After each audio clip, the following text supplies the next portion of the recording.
Troopers and grinders. I made it, guys. I'm back in the States. I survived. Not in one piece. Still got the flu. Feeling still a little bit under the weather. But I could not avoid doing the preview and picks for this week. The Troopers and grinders need them. They need the picks from their Supreme Lord Commander, Hank the Tank. I just can't help it, guys. It's my addiction. It's my passion. Plus, Mecca is in its last couple weeks. I got to get it out there. What my predictions are for this card. I honestly expect it to be a very boring affair for the most part. a lot of the big moments are going to happen on the main card. I think like last 4 fights of the whole card, and it's just going to be a lot of decision merchanting over and over and over again. So probably not going to be tuned in for that. I'm actually going to be at an event, so I'm probably going to miss a majority of the card, which might be more of a blessing than a curse, because I'm not predicting the most exciting card in the world. Although UFC has a tendency of proving me wrong, so maybe they will again. But yeah, I'm not gonna.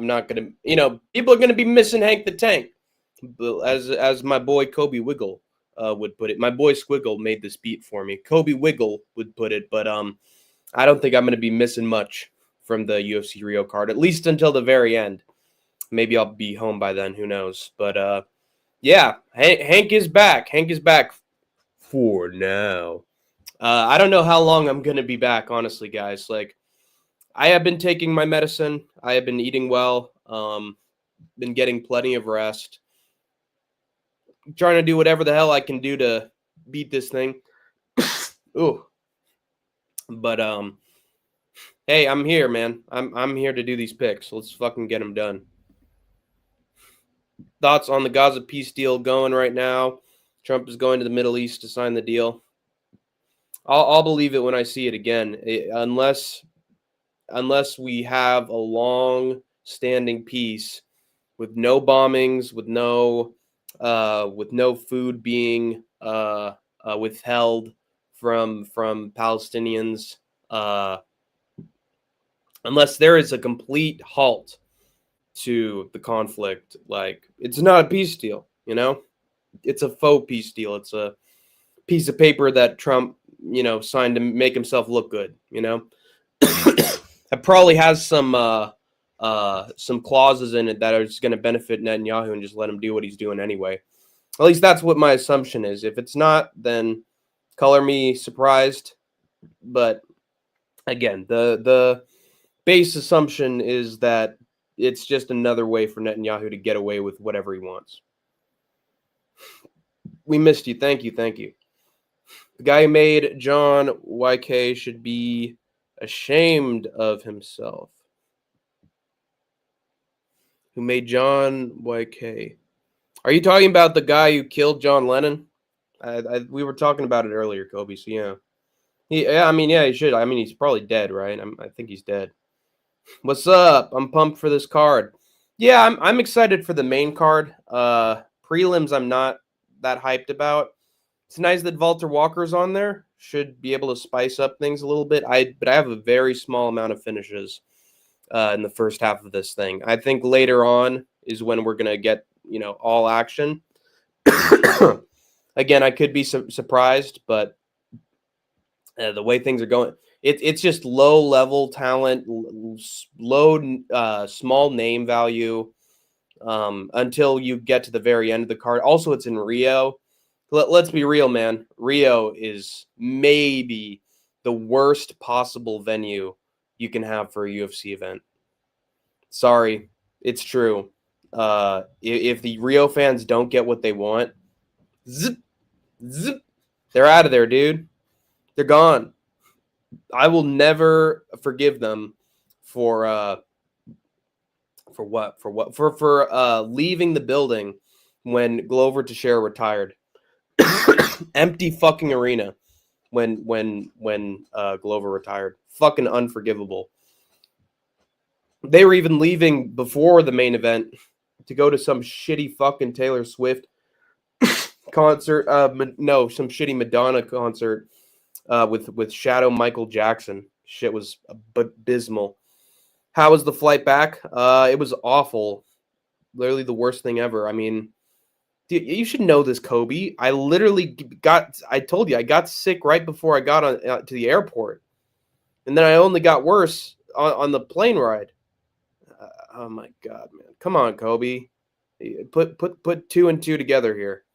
I was sick when I got to the airport. I was sick on the plane for 24 hours. So yeah, not great. I did make it back though. What pissed me off a little bit, let me tell you this, guys, is that my freaking parents promised that they were going to pick me up at the airport when I got back. They would pick me up, and you know I'm touching down, and they're telling me, oh, you know, you might want to just get on the BART and then, you know, call an Uber and get home once you reach there. And I was like, what? You said you'd pick me up. Dude, I'm sick as a dog. I'm feeling awful. Like I can't just sit on a train for an hour. Then I have to deal with all this other extra responsibility with my fucking card and having to walk around in public while I'm fucking weak, can barely get anywhere. Fuck that. And so they finally saw how dire the situation was, and they finally picked me up, but directly from the airport. Thank God. Because I don't know if I would have made it, man. I'm serious. Like, I was so sick at the time. Like, didn't even know what I had. I thought I had malaria. I thought I'd fucking keel over at any moment. So yeah, no, not good. I was not in a state to be fucking taking a BART and continuing to sit down on public transportation on the way back. No, I'm too sick for that. And I would have probably made a bunch of other people sick too. I don't know who gave me this fucking flu, but goddamn them. Anyway, I'm feeling good enough that I think I can do the stream. I think I can go live for a little bit. Don't know how long it'll be, but long enough to break down this whole Fight Night Rio card. So let's get into it, guys. I got a couple more minutes before I can get into it. So anything else you want to ask Hank the Tank about my experience in India, the Mecca? I'm top 6, so only a couple weeks away from the finale. 2 events left. This event is probably either going to make or break me. If I am in the bottom half of the competition, I'm out immediately. So gotta. I don't know about getting this one perfect, but I need to get enough fights right that nobody else is getting, or get some methods of victory nobody else has on their bingo cards, or just be consistent enough that I can make it to the finale. Oh man, sorry again. I'm not in the best shape, guys.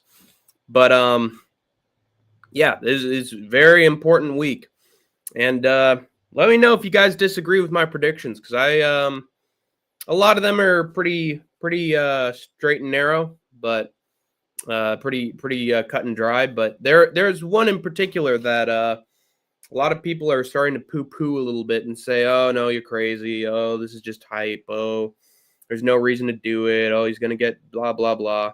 And I don't know, man. This fellow in particular that I'm picking has proven himself quite a bit over the years. So I think it's the pick that's going to win me the whole damn thing. What's your favorite WWE video game? Oh man, that's a good question. I can't really say any of the old ones because I haven't played them a lot. Not to the extent I played the 2K games.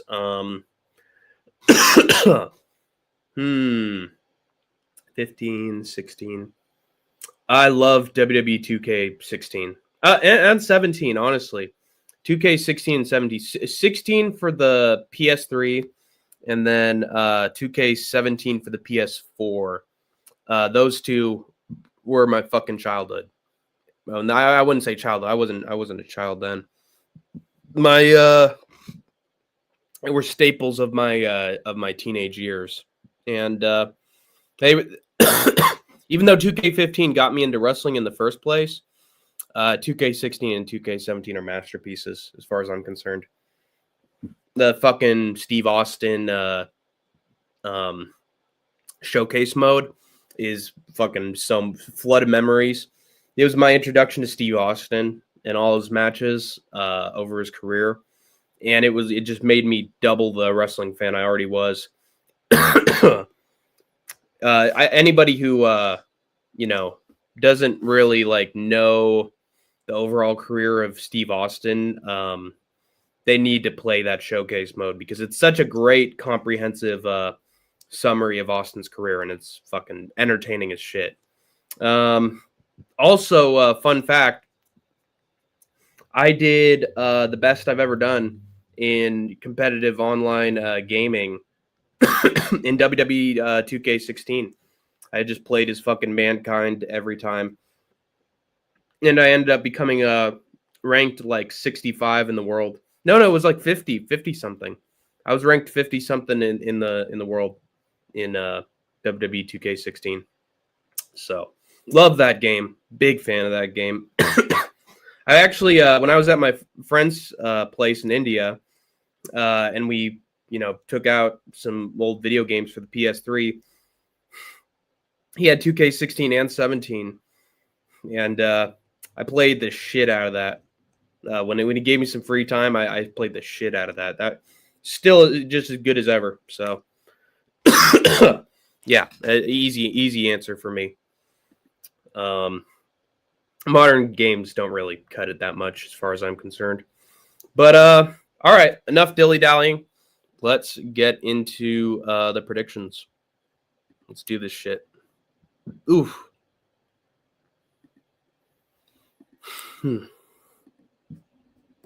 Starting with... Oh, shoot. Is this better? Nah, it's too... Here, let's try this. I think that's good enough. Let's try this, actually. There we go.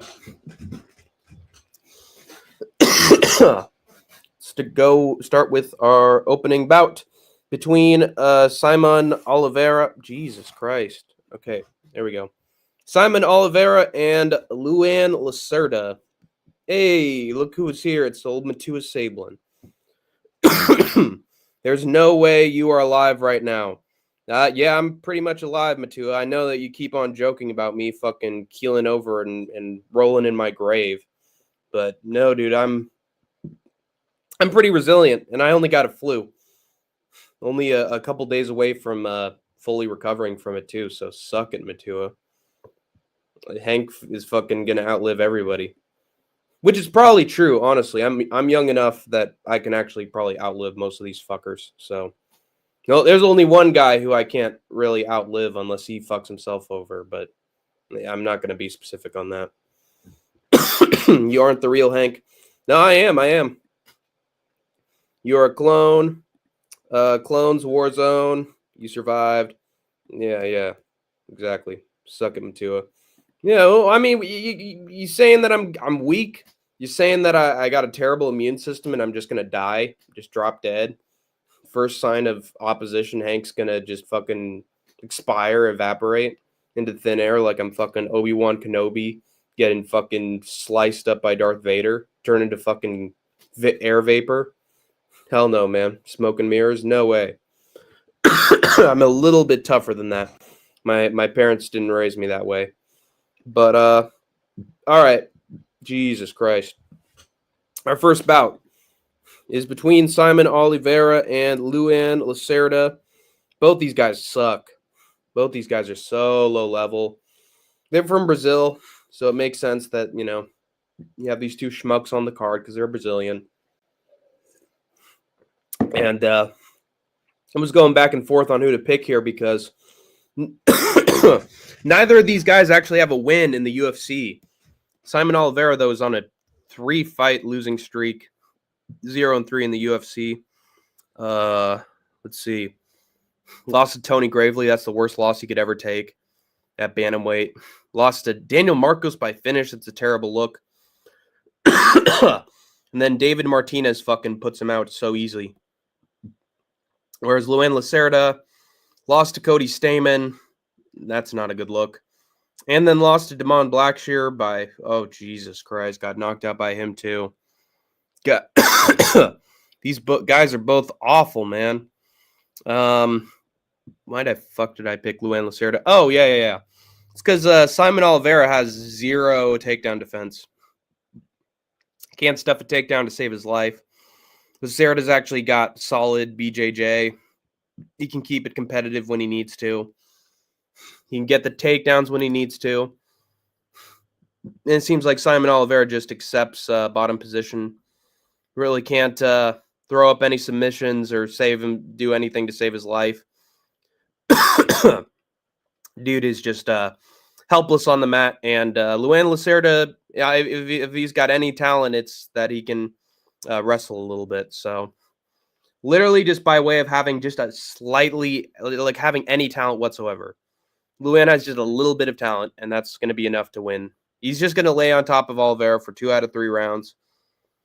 I honestly don't even know who's the better striker here. I think Lacerda's good, better by just a little bit, but it's really not saying much. I just think he's going to take down Oliveira, and it's simple as that, man. Hank, what are your thoughts on the guy from Rush Hour? It's fucked up what he did, man. Fucked up. Like, dude was a menace the whole time, and we had no idea. Dude is involved in fucking creepy ass rings, man. Like horrors. Unimaginable fucking horrors. Going after little fucking kids. Online databases. What a freak, man. Fucking trafficking people. And torturing kids. What a freak, man. What a monster. I mean, if it's true, I mean, like, yeah, from what I heard, literally federal officials like were tracking him for months, and then they finally just sort of swatted him, and now he's going before a grand jury. So it's serious as a heart attack. He might go to jail for life, and if he did all that shit, it's deserved. So yeah, fucked up. It's all fucked up. Not in the AM, bro. Jackie Chan or Chris Tucker? No, Matua. No. We're talking about Rush Hour J. Rush Hour J from, does he call it Rush Hour MMA? I think he does call it Rush Hour. Yeah, Rush Hour MMA, Rush Hour J. It turns out he's a pedo. He's a pedo. And, yeah, it's pretty messed up. No joke, no laughing matter. Do you like Big Time Rush and Jonas? Guys, I think we're on the wrong track here. I think, I don't think any of you guys know what's going on here. There is someone who's an MMA influencer on YouTube, and he's actually just got exposed as a pedophile. So let's keep it on topic, please. Jonas Brothers, yeah, they're both just kid stuff. It's Rush Hour Fight Club. Yeah, that's right. Rush Hour Fight Club. Yeah, his career's done. At least it should be. Seems like it's pretty open and shut that he did all that shit. And I mean, again, if they indict him and they find him guilty, like, I hope he doesn't show his face on MMA YouTube ever again. It's fucking unforgivable, man. It's disgusting. His life is done. Yeah, he fucked himself, man. Some of these freaks just can't control their instincts, you know? They just have no self-control. Anyway, Lacerda's going to win by decision.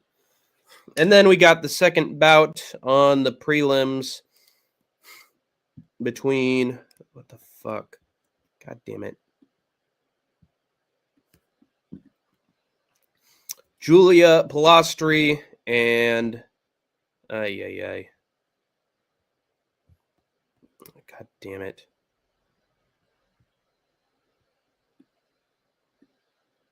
No, now my fucking... God damn it.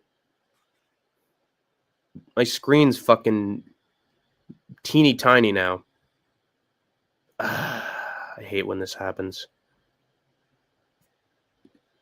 Oh well, no crying over spilt milk. All right. Hopefully it's good for everybody else. Okay, let's try this. Yeah, I guess that's... No, that's not good enough. There we go. All right, whatever. So, Julia Pilastri against Karolina Kowalkiewicz. Karolina hates getting hit. She just shuts her eyes every time a punch gets thrown in her direction. Lost to Denise Gomez, 9-3, bad look. Yasmin Lucindo beats the shit out of her. Defeats Diana Belbita, who's the worst women's strawweight ever. Beat Vanessa Demopoulos, which isn't that bad, but that was years ago. Just taking on really bad competition. And Julia Pilastri, Jesus Christ, I'm sick. She lost narrowly to Lupita Godinez. But that's because Lupita Godinez has the takedown threat. Dealing with the wrestler. Takedown defense is not good. But she's a killer on the feet. Like, she pressures forward. She has solid offense, striking-wise. Lost to Josephine Nuts on her face. But she was throwing down. She was having a scrap with her, so she kept that competitive. Corey McKenna, she beats, I think, decisively. Beat a 9-2 girl before that. Did well in LFA. I don't think Karolina Kowalkiewicz is on the level of these girls. Yeah, just losing very convincingly to these two tells me that her striking days are sort of numbered. I think Julia Pilastri has way more aggression, way more of a killer instinct than her. I think Pilastri is going to pressure forward with combos. And Karolina's going to eat them. She's never been knocked out, but she's not going to like it. She's going to feel the pain, and she's just going to sort of quit mentally a little bit again. She doesn't have the wrestling to stifle her offense, so it's going to be a one-sided beating as far as I'm concerned. It's really not going to be good. So, yeah, I got Pilastri by decision. I wish it was a finish so we could just get rid of Karolina for good, but I think it's just going to be an ass whooping for the most part. Told you that Indian food would get you. It wasn't the Indian food pina colada. It was literally I have the flu. How the fuck do you get a flu from food? Answer me that. I'll wait. I got it from being exposed to fucking tons of people on airplanes for 4 fucking flights. And then having to fucking go around a theme park with a bunch of people around. Any single one of them could have given me the flu. So, yeah, just unfortunate, man. Yeah, Pilastri by domination. And then we have one of the few enjoyable fights on the prelims between Walter, the Clean Monster, which I highly doubt, Walker. He should just call himself the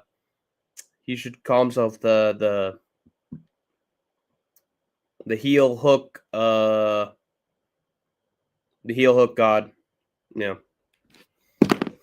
What else could I call him? Oh, I got it. The heel hook Hulk.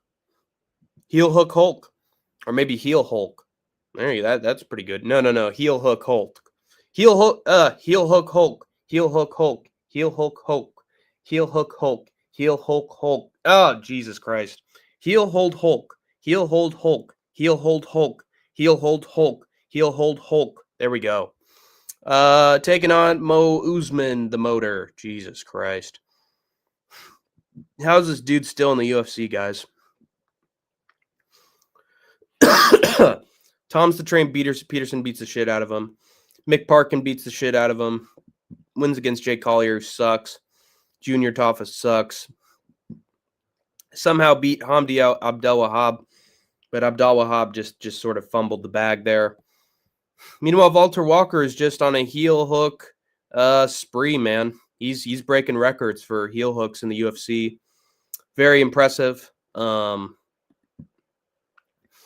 the trip worth it, though? Yeah. I think it was. 2 weeks of seeing shit I'd never seen before, having food I've never tried before, which was really good for the most part. They actually did continental food really well. Their pastas were superb. Their meats were delicious. Let me think. Their chutneys and their dips, the naan bread, chicken pieces. It was all super good. So got nothing to complain about there. And then I got to meet a lot of cool people there too. Some memories I'll never forget. Got plenty of great pictures. Went all around the city, which probably bit me in the butt, but it was worth it to explore the whole region. Played some sports. Went to all sorts of places. Had some good times, man. So definitely worth it. The fact that I just got this from the flu and not anything else, I mean, makes me feel a little better about going back there again.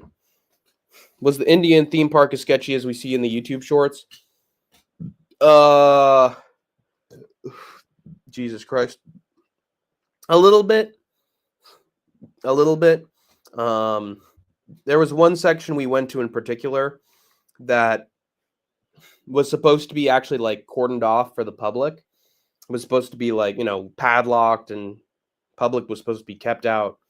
But the lock was so easy to fucking open that the public literally just opened the lock themselves and then just flooded in. Literally, I didn't even know what was going on. People just flooded into this this zone that was no public entry and just started fucking wreaking havoc on the entire fucking set.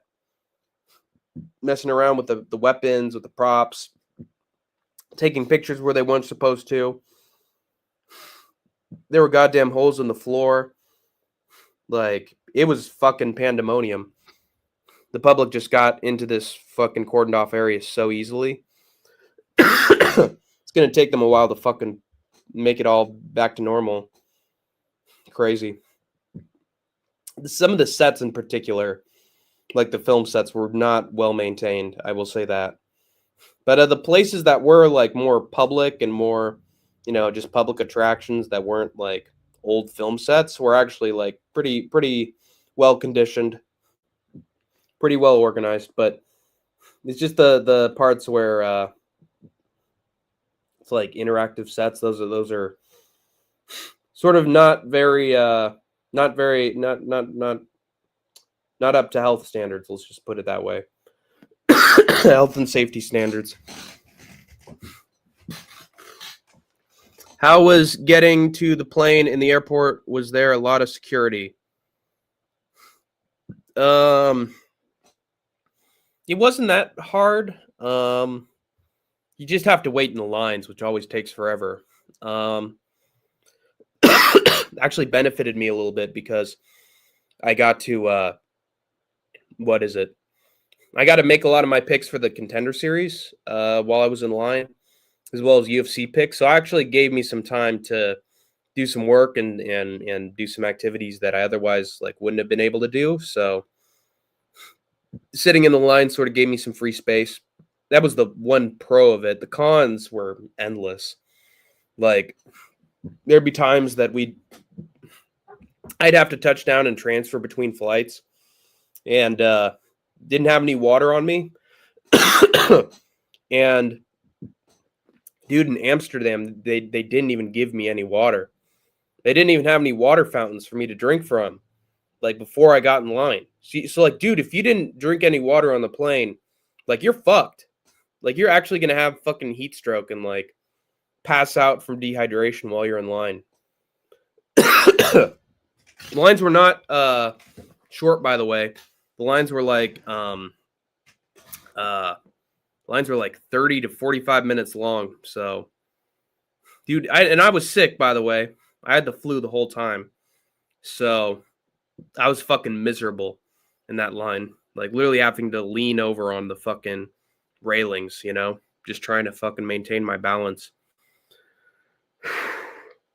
When I asked the dude who was like one of the like crowd regulators, like, hey, is there any water I can drink before I can, get in line, or is there anything at all? And he's like, nope, no water fountains. Yeah, I just hope you had some water on the plane. And then he's like, oh, I got this for you, and it's a fucking Ricola. And that's all he had for me. So I'm lucky I drank anything on the plane, or else I would have been dead. So fuck Amsterdam, dude. Fuck the Netherlands. I don't care if my fucking family, if I have family heritage that goes back to that country. Fuck them. I have a fucking VPN that connects to the Netherlands too, and their ads are fucking terrible. Their language is fucking gobbledygook. Their fucking ads suck, and they're so fucking cheesy and annoying and garbage. I fuck the Netherlands. Fuck Amsterdam. Fuck the Netherlands. The only good thing about the Netherlands is Reinier de Ridder, and that's it. Fuck that country for life after that experience. Worst fucking airport I've ever been to. Be completely honest, please. Did you see anyone shitting on the street or beach? I didn't see anybody shitting on it on the street per se.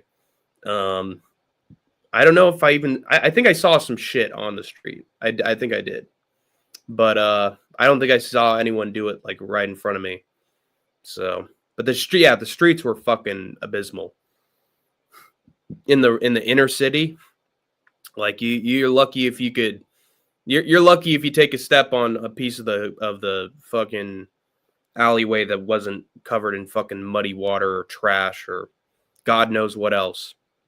Like you're lucky if you took a clean step in the heart of Hyderabad. You're lucky if you didn't have your shoes soiled with every step you took. So yeah, it wasn't good. Anyway, Walter Walker taking on Mo Usman. Mo Usman sucks. I don't like Mo Usman. Walter Walker gets heel hooks. Mo Usman is so low level, man. All he knows how to do is just do conventional boxing and striking and just a few little combinations. He doesn't know how to do anything else. Even if he shows solid takedown defense against Walter Walker, he'll just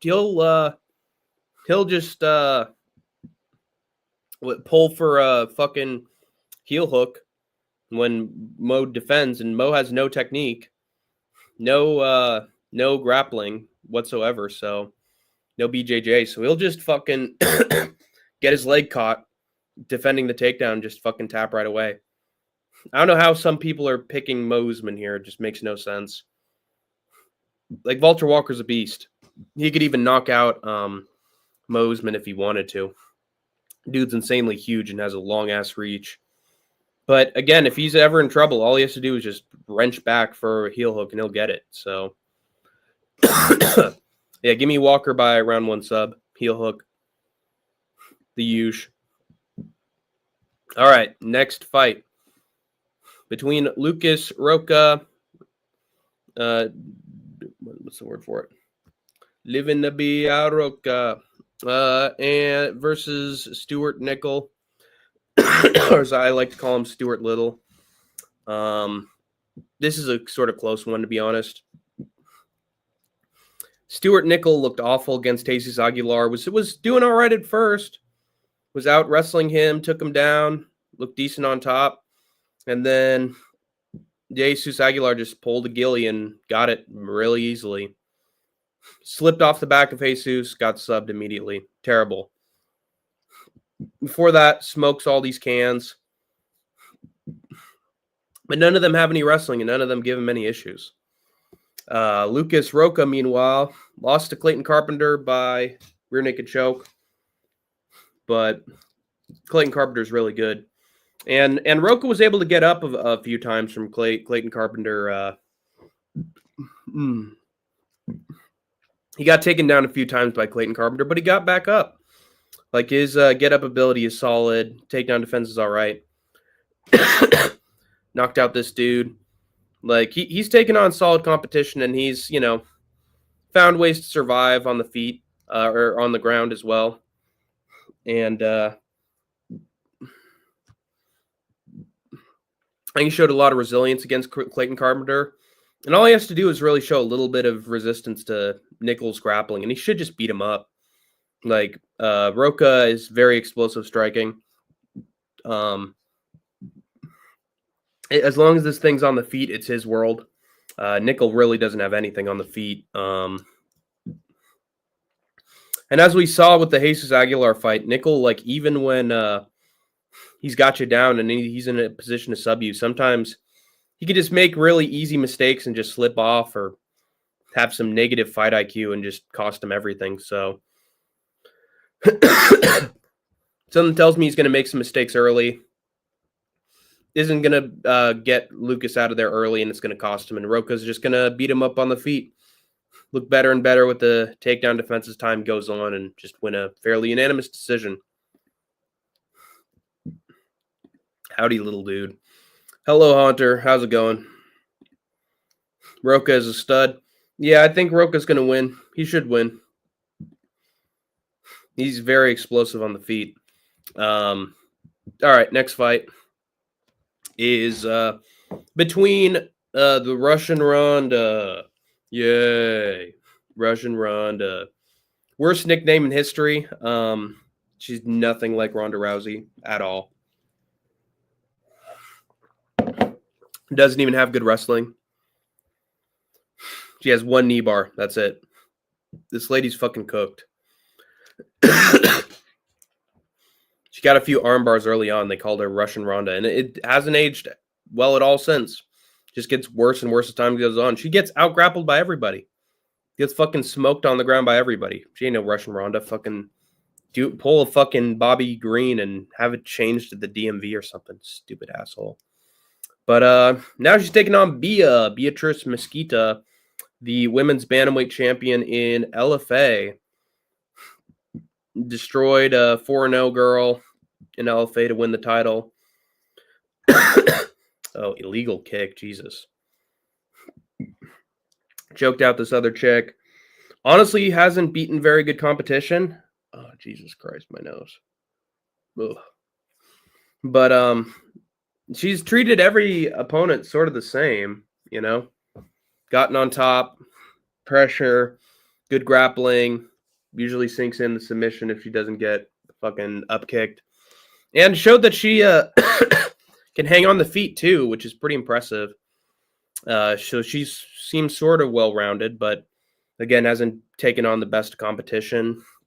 How the fuck is Alexieva number 19 in the world of women's bantamweight? How the fuck? Unless these two fucking bums. I mean, Mullins isn't bad, but Claudia is fucking abysmal. Just a Polish fucking NPC. And she got wrestled by her easily. That tells me that Mesquita, she usually gets finishes in round 2, but I don't think she's going to be playing around this time.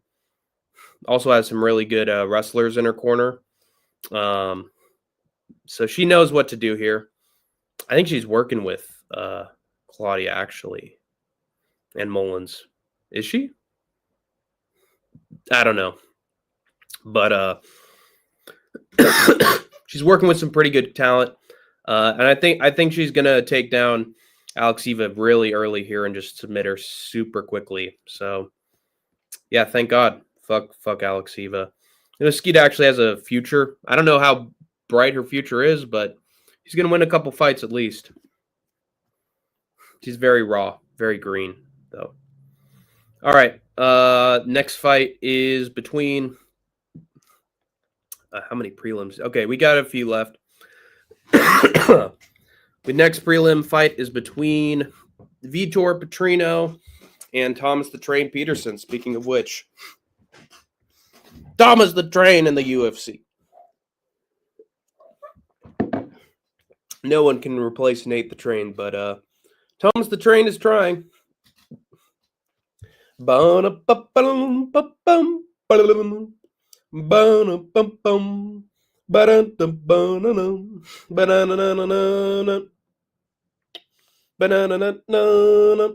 Boom, boom, boom, boom, boom, boom, boom.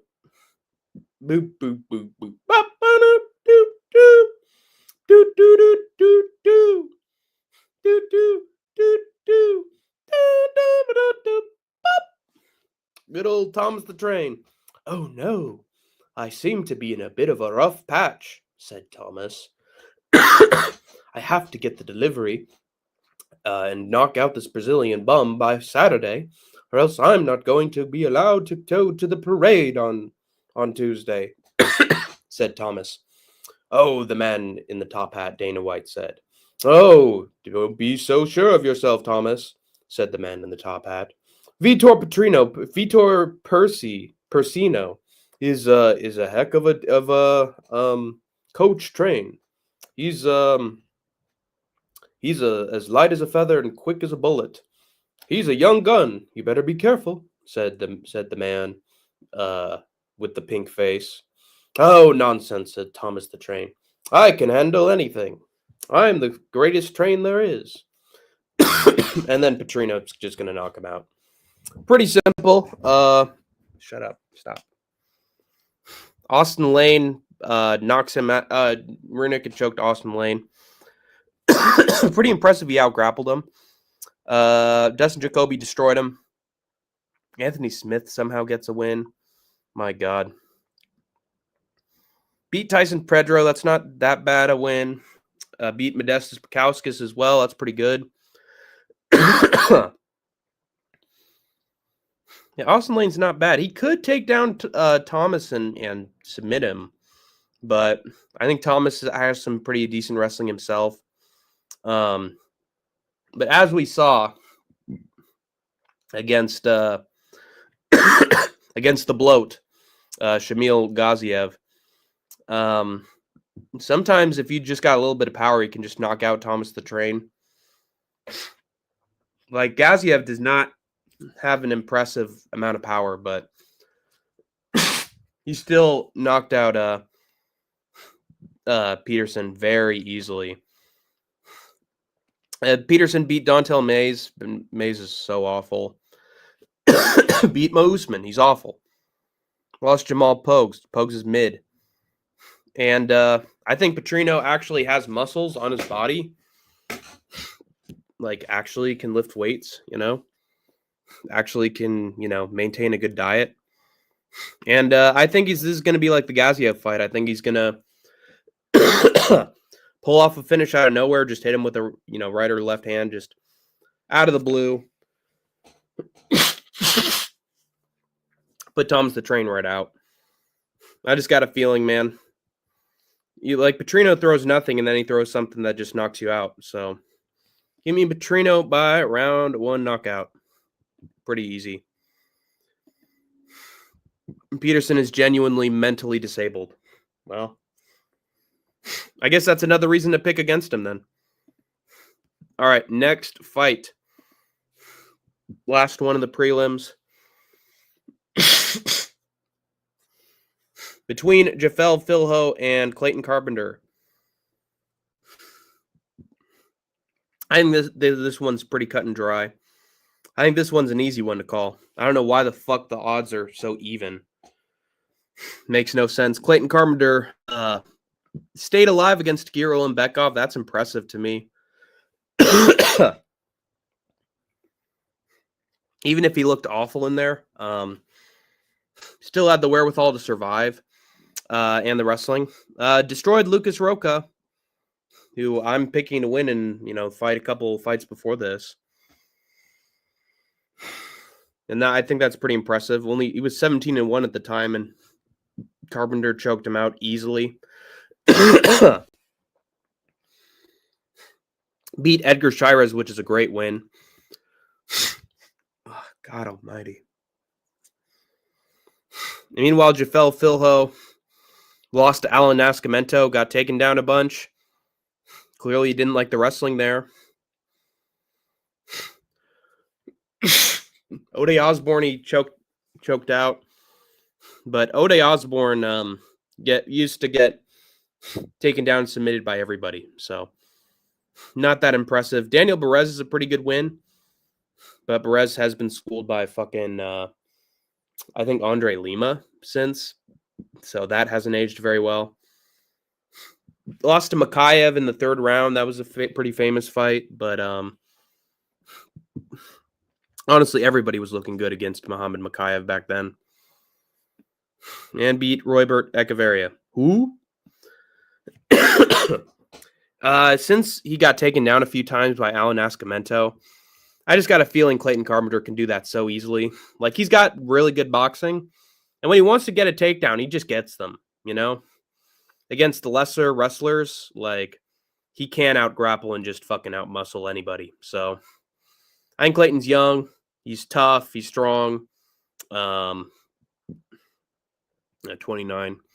I think his best years are to come. I think he's improving slowly but surely. Got a bad draw on Tagir Ulanbekov. I think this is way easier for Clayton. I think he'd just lay on top of Filho and just do what Nascimento did. So give me Carpenter by decision. He could get a sub late, though, so consider that as well. Consider this. Consider this. All right, next fight between Lucas Almeida and Michael as well. Wow, it's Michael as well. I wanted to pick Michael as well because I just like his name. So, you know, why not? But unfortunately, I don't pick fights that way. So, wasn't meant to be. He lost to Bogdan Grad pretty decisively, I think. He could have won that, but it makes sense that he lost. Blagioki got schooled easily, and Blagioki's sort of mid on the feet. Lucas Almeida, meanwhile, went to a split with Danny Silva, which is, you know, pretty impressive in my view. Like, Danny Silva's a pretty solid prospect on the feet. He's got decent striking, good hands. And Almeida kept it close with him for 3 whole rounds and could have won that shit. For that, outstruck Timmy Kwamba, not bad. Destroyed Michael Trezano.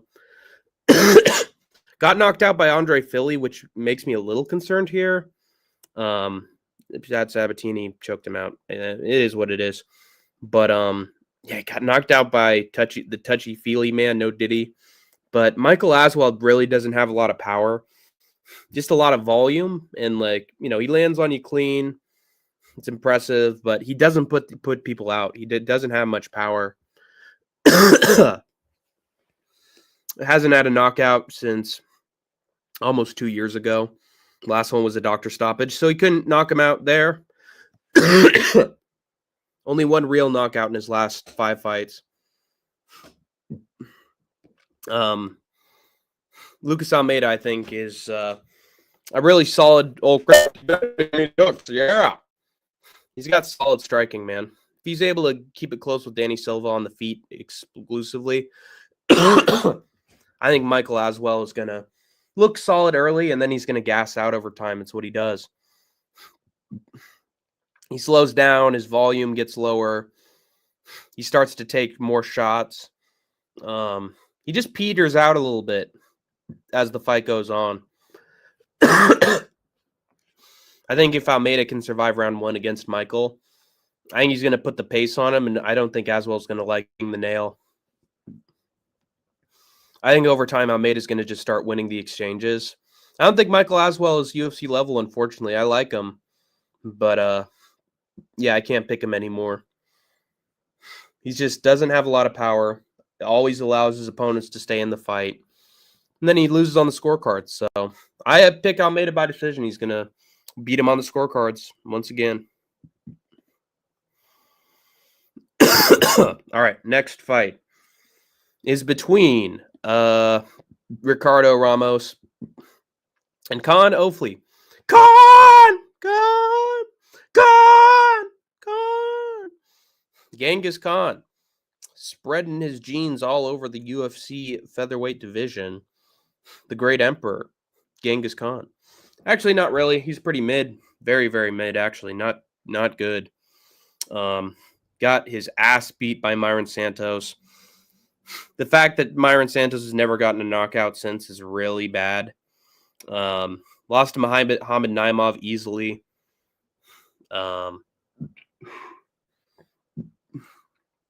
just, really underwhelms often. Especially in his most recent fights. Like, he just, bumps and grinds on you against the fence. No diddy. Um, can't get takedowns to save his life. Most he can do is snatch up, submissions, but he hasn't been able to do that in forever. Ricardo Ramos, meanwhile, lost to Chepe Mariscal, but survived. Went all 3 rounds. That's impressive to me. Josh Kleebau beats him by split. Loses to really good submission artists.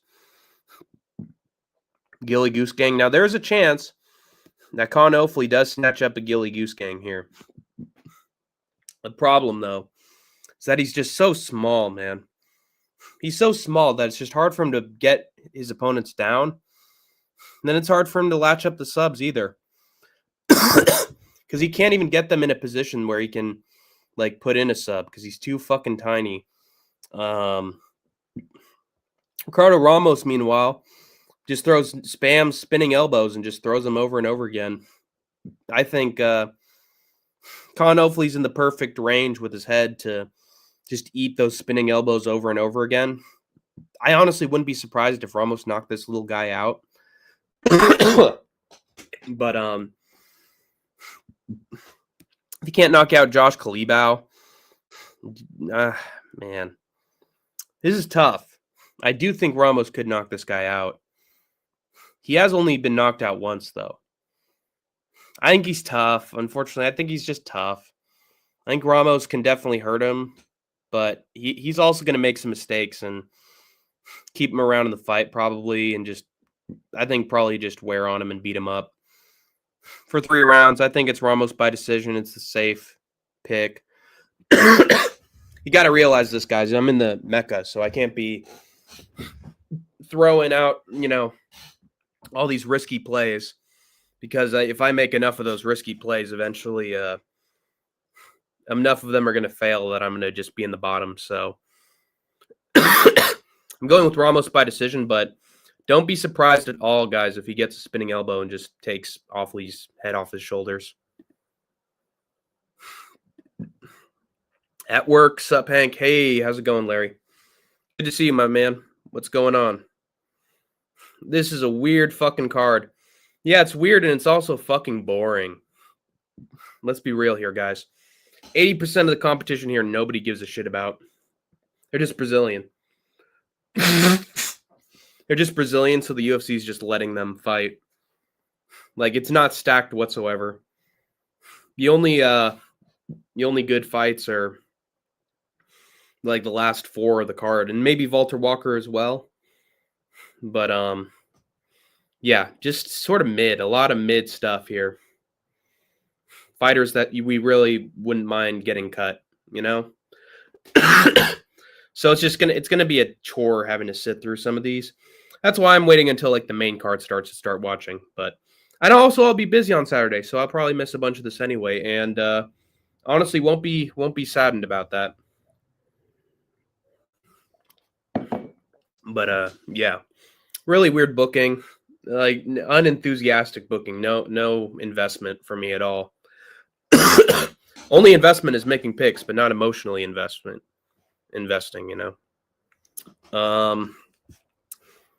By the looks, I don't think this will be a fun fight and going to be like PFL again. Yeah.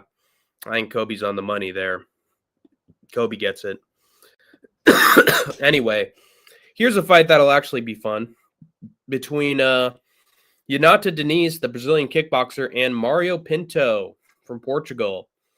God, look at that fucking face. What a scary fucking face. Let me see if I can replicate it. So he's angled like this. No. Oh, God. Yeah. He goes like that.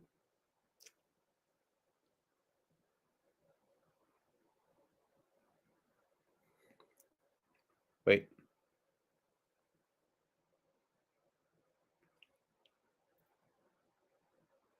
There we go. All right. Yeah. So, yeah, there's Mario Pinto. Probably has the greatest Tapology picture in history. maybe right behind Leon Arms. But yeah, Yonata Denise. I do like him. I like Yonata Denise, but he couldn't finish Alvin Hines. And there were a lot of openings where Alvin Hines was able to crack him. And he just can't leave a lot of openings to Mario Pinto because he's got death touch, man. Maybe the Nas. No, I'd say Denise did Austin Lane dirty, man.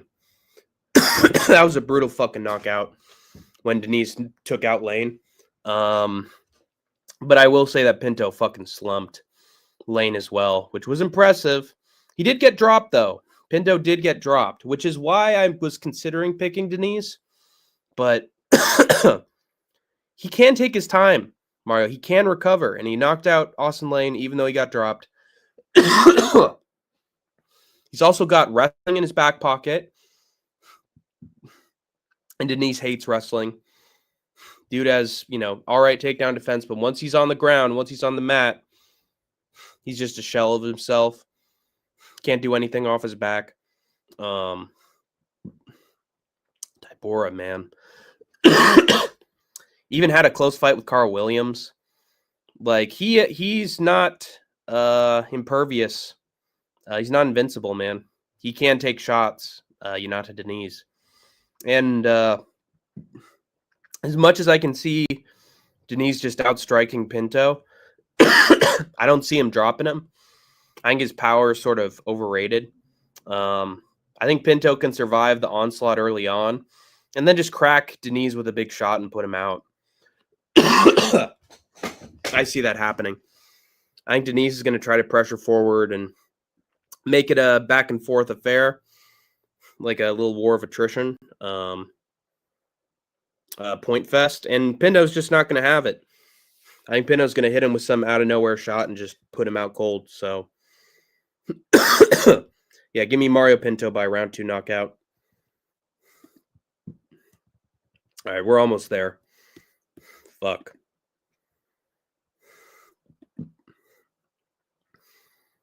Hunter's loving it. Better Tapology pick than Makwan Amirkhani. Let me check that.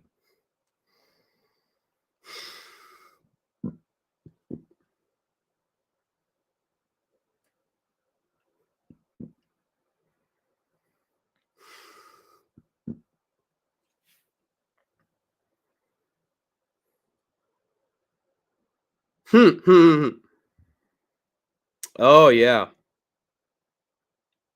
Damn, that is pretty. That is pretty gangsta. Not bad, not bad.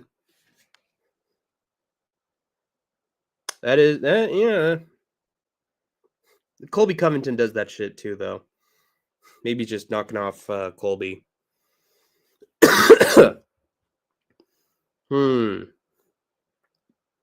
That is a pretty funny profile picture, though.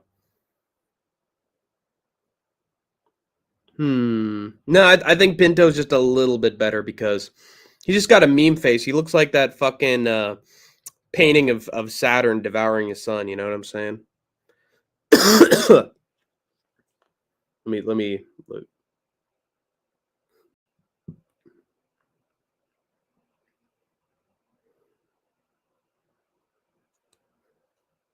Mario Pinto looks like this guy.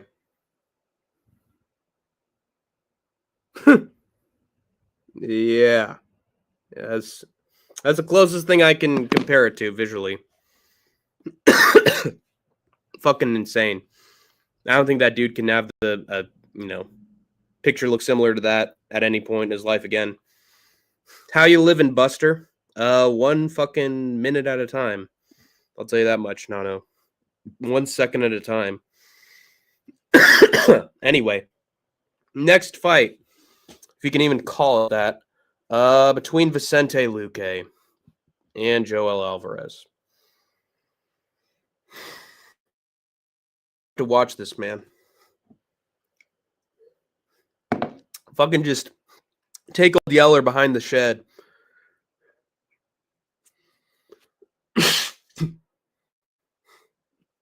Just finish the job behind the shed so we don't have to watch it, you know?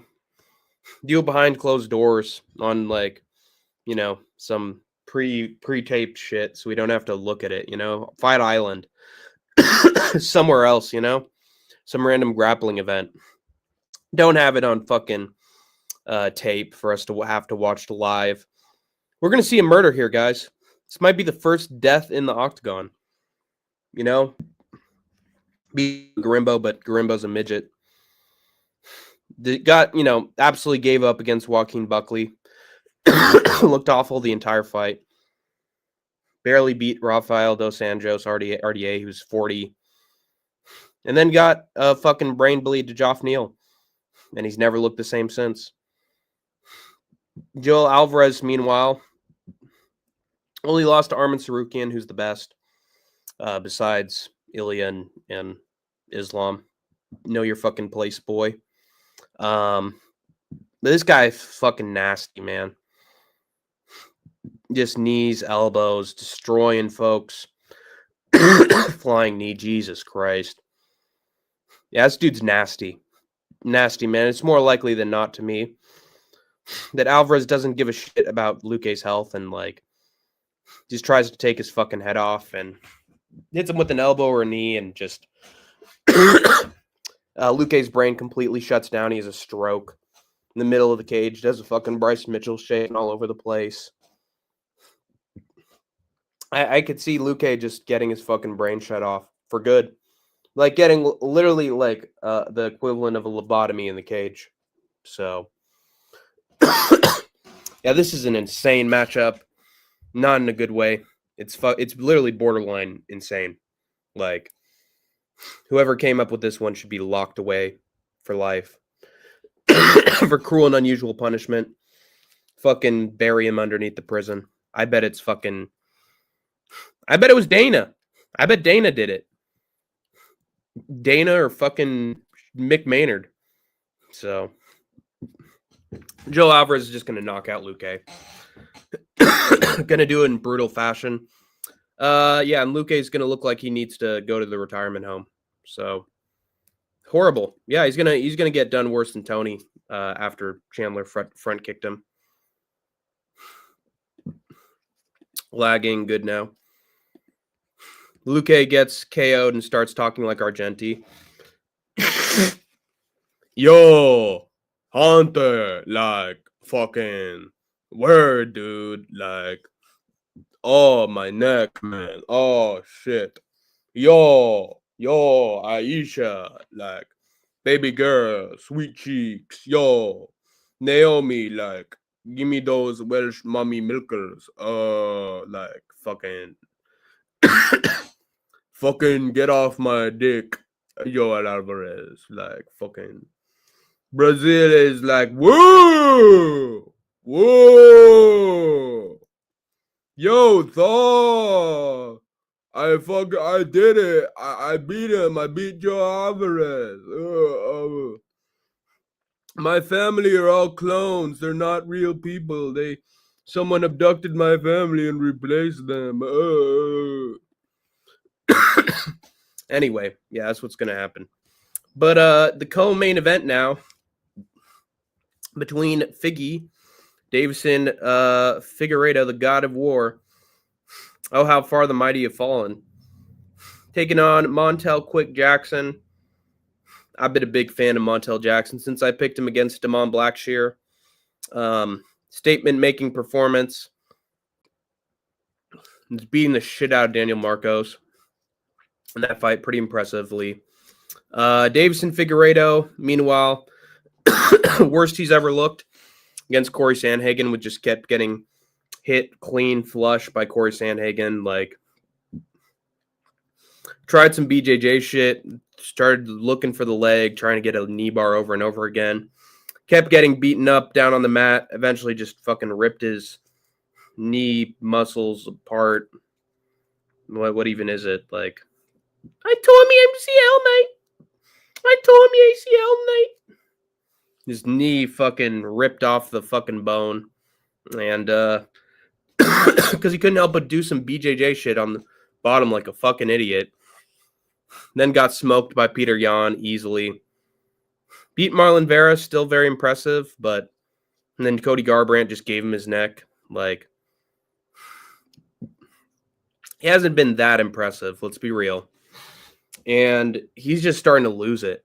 Like, the old Davison Figueiredo is gone. The killer's gone.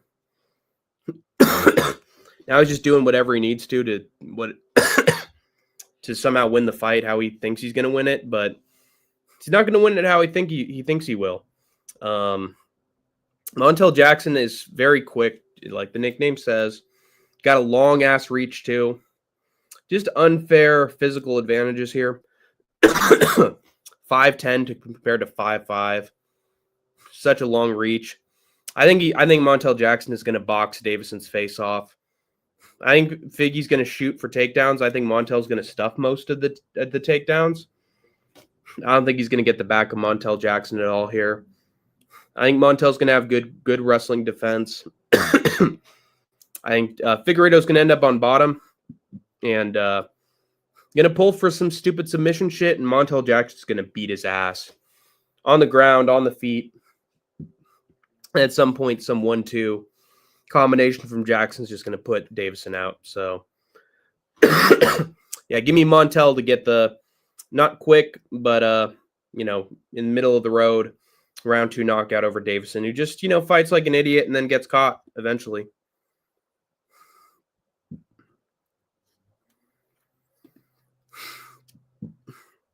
Yeah, you really want me to believe that's the real OG Hank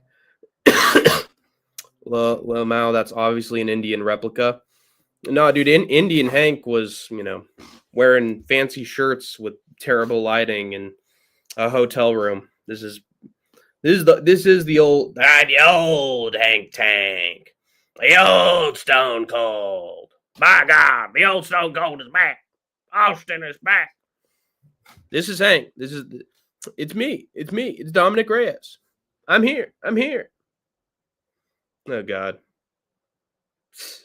What was that audio clip from? Oh, yeah. Oh, no. I remember it. Are you back, junkie? Are you back, junkie? I'm back. Sounds like you got musicals cough. Read my fucking post that I put out a day ago, fucking casual. I said I had the flu and that I would be out of commission for like 4 to 5 days. You guys are lucky that I'm even doing this stream. Like, I'm sick as a fucking dog. Sick since the fucking airport. And I'm sick and I'm still streaming, dude. So there's your memo, man. I'm sick and I'm still streaming this shit. I'll get over this cough by like the end of the week. All right. Quick recovery. Thank you, Leandro. But yeah. All right. So main event time between Charles Oliveira, brother, and Mateusz Gamrot. A lot of people are picking Mateusz Gamrot. And maybe not people on Tapology, but a lot of people in the MMA predictions community are going with Mateusz Gamrot. I don't buy it. Charles Oliveira looked good off his back against Arman Tsarukyan. Throwing up chokes, got a guillotine like literally first minute of the fight. Almost got the guillotine for the tap. Had an in triangle in round 2 against Arman while he was on his back. And then in round 3, he manages to get out of bottom and goes for a fucking Dars and nearly gets that too. So if you think you're just going to smother Charles on bottom, you got another thing coming. Smother him on top. He can't just wet blanket Charles. He's going to find a way to get out. He did it against Beneil Dariush very easily. This was a bad look, honestly, for Charles against Michael Chandler. He didn't have the killer instinct there, but I think against Gamrot, he knows what the game plan is going to be. It's to just get out if he's taken down, throw some sub attempts, and I think he's going to crack him on the feet. Now, some people are saying he's going to snatch a submission out of it, and he's going to catch him in a guillotine or rear naked choke or Darce or something.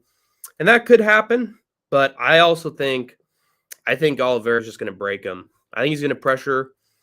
When he cracks Gamrot, he might shoot. I think Charles is going to stuff it and then end up on top and just start beating him up on top. Big hammer fists. And I think he's going to get a knockout instead of a sub. The sub is very live, but I think Charles is going to show some power against Mateusz Gamrot. I think his sub attempts are going to stop Gamrot from just laying on him on the feet. I really think there's no competition here. Dan Hooker was beating him up. Dan fucking Hooker was stuffing his takedowns and beating him up on the feet. And Dan Hooker's ancient, man. And honestly, so is Charles. This is the kind of fighter that he loses to. Dude, Rafael Dos Anjos RDA he dropped him fucking 3 times in round 1. 3 times. So how is Charles Oliveira not going to crack him on the chin? Ludovic Klein, he looks good against, but Ludovic's mid. I think Charles is going to, neutralize all the wrestling. And then he's going to crack him on the feet, dude. He's going to fucking smoke him on the feet. He's going to panic shoot. He's probably going to run right into a knee or a takedown attempt from Charles, and it's going to be over. He's going to he's going to quit on the ground. So, yeah, and Charles got knocked out by Ilya. Ilya's like a future GOAT, so completely understand why he lost that. Arman Tsarukyan, you could argue he won. Got a nearly successful submission attempt in every single round. Who's to say he's not going to get a sub attempt against Mateusz Gamrot, get back to his feet, and put him out cold? I think it's going to happen. So give me Charles Oliveira by round 3 knockout. Could be sub, but I think he's just going to break him. And he's going to quit. Ground strikes, over. And that's going to do it. That's going to do it for Hanky Panky's preview and predictions for UFC Fight Night Oliveira versus Gamrot in Rio, the worst city in the world. I'm so depressed that I am going to have to deal with the Rio card again. I wish the UFC had never gone back after the Teixeira Hill card. But UFC never learns from their mistakes. If Charles loses, if any Brazilian talent loses, the fan base is going to skedaddle. They're going to leave the building. So fully expect it, guys. Fickle fans. No values, no morals, no principles. They just want to see their guys win, and when it doesn't happen, they just rage quit and act like a bunch of babies and pussies and just completely disinvest and abandon their heroes. So fuck Rio. Fuck Rio de Janeiro. I love Charles Oliveira. Maybe he's the one good guy from Rio there, but that city, in terms of UFC events and attendance, they fucking stink. But yeah, that's probably going to do it. Are there any last comments for Hank the Tank before he signs out? Let me know. I got to get some fucking rest again, man. I got to probably pass out or something. Know what I'm saying?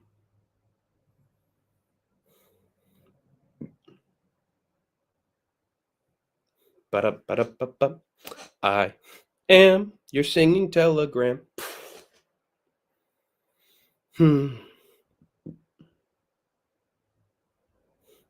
Rio de Janeiro. Isn't Adesanya.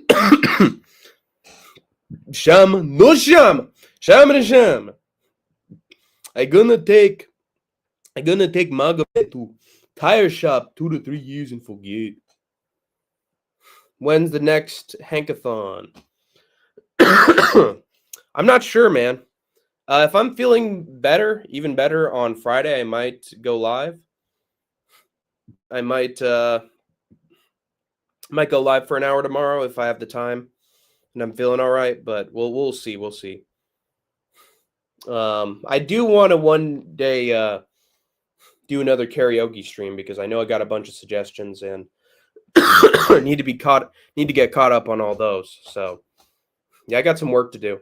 Do want to do a karaoke stream at some point, and then maybe I'll do a little just tank talk tomorrow. So we'll see. Doubt I'll be available for Saturday, though. Speedy recovery. Thank you, Kobe Wiggle. All right, I think that's going to do it for Hank the Tank. This is your Supreme Commander. You are the troopers and grinders. And of course, you have escaped the war zone for now. Boom.